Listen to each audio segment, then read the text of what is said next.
Hi everyone and welcome to another video. I am lauranemacquart and today I was supposed to film a video to talk about the books that I've read in the second half of January, but I have a lot of tags that I have been meaning to do because I was tagged and I really like the questions. And I felt like doing a tag. So sorry for my schedule and sorry for people who have been wanting to hear about the books that I've read. But we're doing a tag today, and I'm doing specifically the Backstage Booktuber tag, which was originally created by Reinier from Reiner's Books, and I was tagged by my soulmate Paula from Draw Your Books. Both videos will be linked below, and what I liked about this tag is that it talks, as you can imagine, about the preparation of what the things that you might do for your channel or how you film and stuff like that. So let's jump into the questions. Question 1. What camera do you use for your videos? Now, filming your own camera is something that you have to think about, but I have been using, very simply, the camera from my laptop. As you can see, I've been listening to Palace Walk. And the advantage is that because you're using your screen at the same time, I oftentimes have myself open. Hello, that is me. And I sometimes have the text that I've been meaning to say on this side. But this time I wasn't prepared. So that is the the camera that I use. I have been thinking of investing maybe in a real camera to have a better quality of the videos, and then it would also be easier when sometimes I vlog or something like that. It would maybe be easy. Well, I wouldn't have to film with my computer all the time. That has advantages, but I think I'm going to allow myself to do that when I've reached some kind of booktube-ish goal, and I have to think about what that would be and what I will give myself as a congratulation for reaching that goal. But as I currently don't have any goals because I'm happy with how things are, anyway, you see my problem. But that's it for the videos. Now, second question is, speaking about filming and being your own director, do you have a favorite film director? I don't really. I usually don't even look at who is a film director, and I can't say that I watch enough movies, or I'm not on IMDb enough to know what's happening and who's doing what, and I don't really see any different in style, so I'm not really aware. But 15 years ago, I went down a rabbit hole that I really loved, the Lord of the Rings, and I was watching all of the how the movies were made type of videos online. So I do have a love for Peter Jackson, but I think that's just because that's one of the few directors that I know and that I like the style of. That brings us to the third question. What microphone do you use and what program do you use to edit your videos? You won't be surprised. As I use the camera of my computer, I also use the built-in microphone, and I'm afraid I don't even know where that microphone is. Is it on the left? Is it on the right? Is it on the back side? I seriously have no idea. Maybe it's in the jack?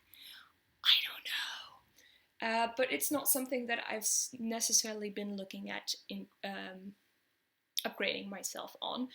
When it comes to editing your videos, I also use what my computer just gives me, and that is, as I have a Mac, I'm using iMovie, but I have been thinking of upgrading myself on that front as well, because I think editing can be made more fun, and I'd like to make that more of a thing that is fun to do and have more special thingies implemented.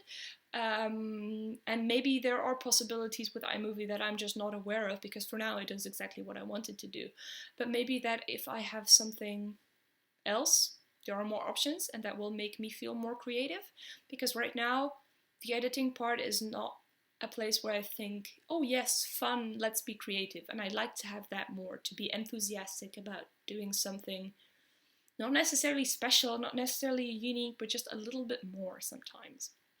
Not always. I also like that I can just sit down, film, upload, done. Anyway, fourth question. Do you remember the first record that you bought or received as a gift?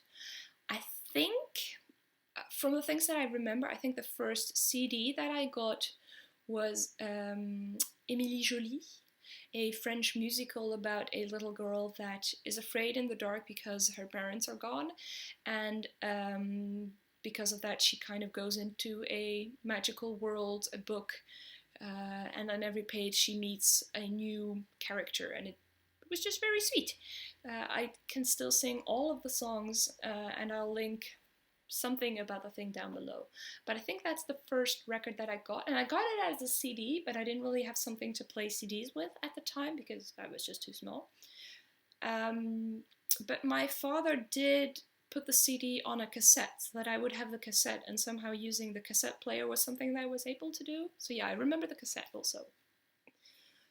Fifth question, how do you prepare your videos? Talking points, a detailed script, or just talking?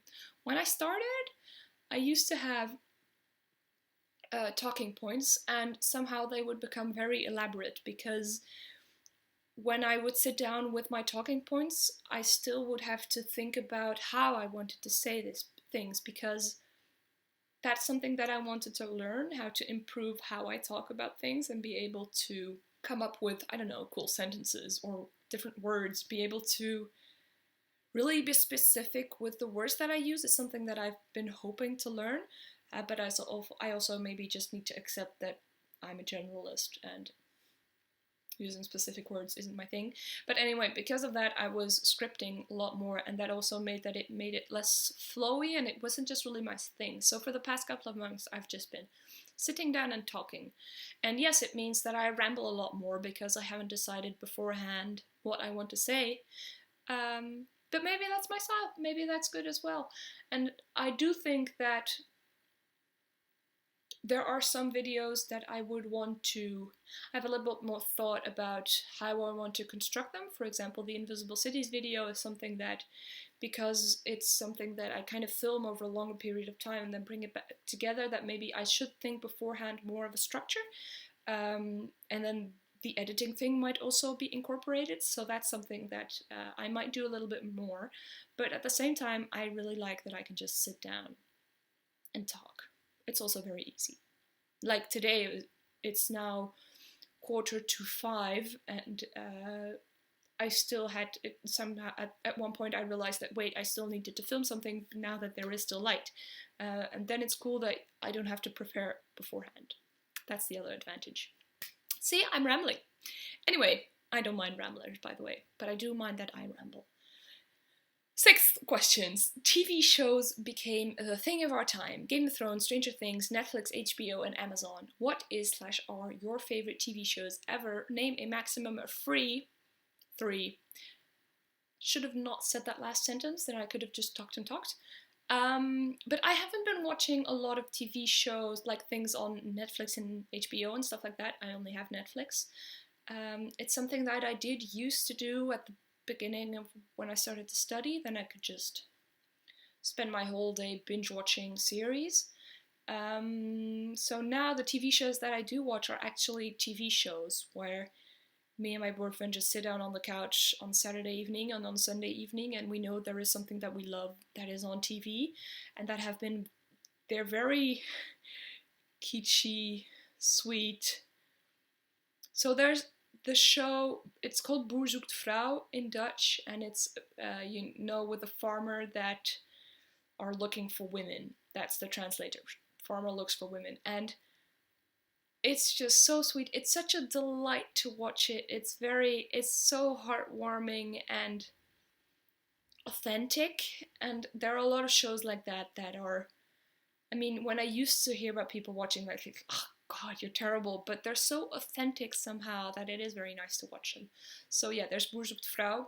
And fun fact about Boer zoekt vrouw. So the Dutch title is Boer zoekt vrouw, farmer searching woman, basically, even though in the meantime it's not just farmer looking for women, but other combinations.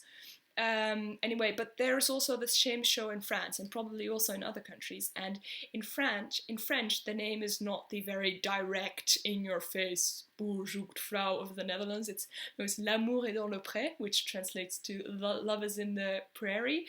And I love the contrast between those titles and what they to me also mean about the cultures behind it, about the Dutch being very pragmatic and it's this, boom, easy, and the French being la la la la, let's make this cute, la la la, let's add all these dashes, when in the end it is the same thing. And actually, when you look at the shows, because I've watched the French one a little bit last year because I was curious how they did it, it doesn't have the authentic quality of the Dutch thing at all. It doesn't have the l'amour est dans le pré feeling at all. So yeah, I'm still a bit confused about that. Anyway, that's my first show. This is going very well. There are other Dutch shows like that also that we love to watch.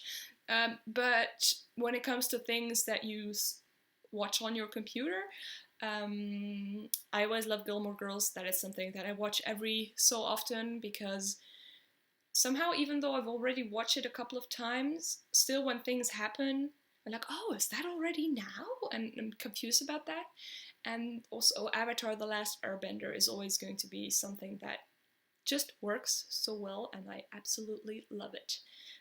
And I'm already on 3, but there are other shows that I like as well. I just don't watch them that often anymore. Anyway, let me see. 7th question. What kind of booktube videos do you prefer to watch and why? Reviews, wrap-ups, vlogs, book hauls, tag videos, or? I'll always watch wrap-ups. I like that you have the combination of what the book is about and what a person thought about the books, and to have different books like that. I always really like that. I love it when it's short and when it's long. I love that there are multiple possibilities. So wrap-ups always. Book hauls, sometimes I just don't get the point, because how can you talk about books that you haven't read that yet? And other times I absolutely love them because you see someone being so happy about the things that they got and why they're enthusiastic about that, and that also is wonderful. And especially, it's not necessarily a book haul, but a while back, Tokiochemist, and I'll link that video below, got new bookshelves, and she filmed how the shelves came in, and she was excited about it, and then she built the thing and put the books in.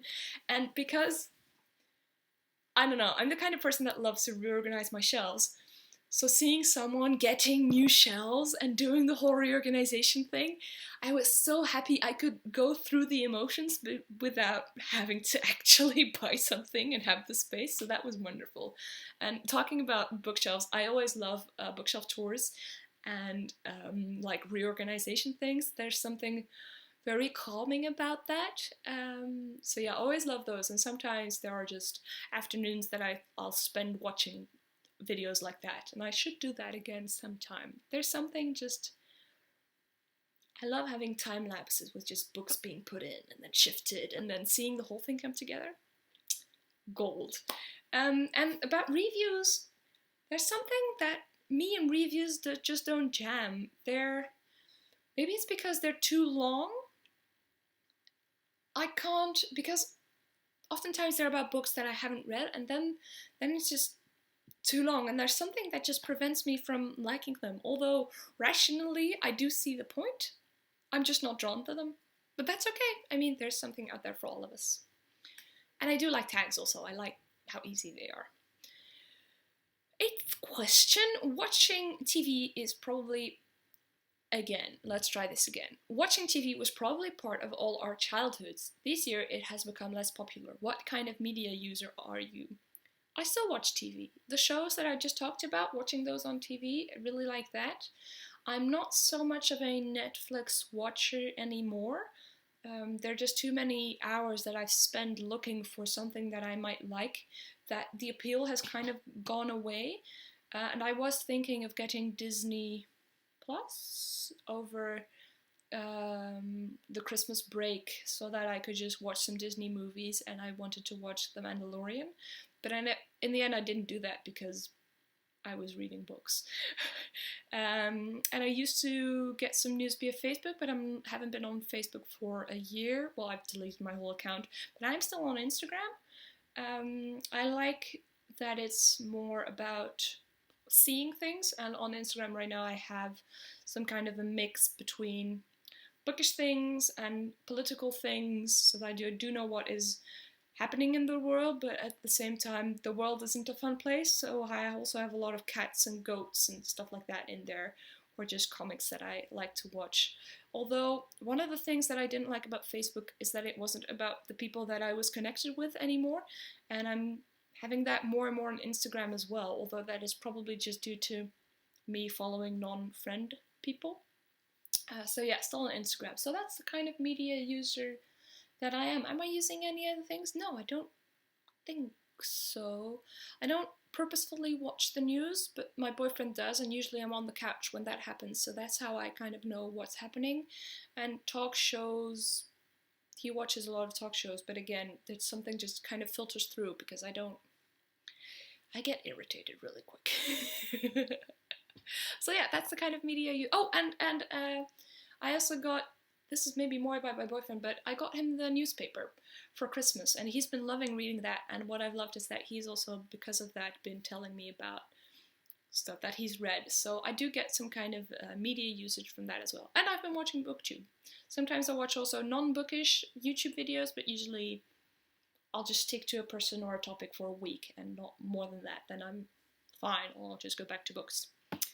So those were the questions. There isn't specifically a question in here about tagging people, and I'm not actually gonna tag people because as I have a backlog of tags that I still want to do, been looking forward to doing, but regular book reading just keep getting in the way, it feels unfair to now impose my backlog on other people, especially because I'm going to be doing other tags.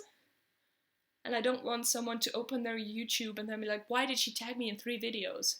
Yes, I could also tag different people, but that required a lot of brain power from me. So, if you want to do these questions, please do, because I'm very interested to see how other people are filming and what their setup is like. I can show you my setup, by the way. That's not actually a question, but I'm gonna do that. I put my computer on this box, and the box is then on this thing with wheels. Then I can wheel it away, and I sit on this chair in front of the bookcase. This is the system. And, well, sometimes I forget to put this system away, and we've been calling it my studio.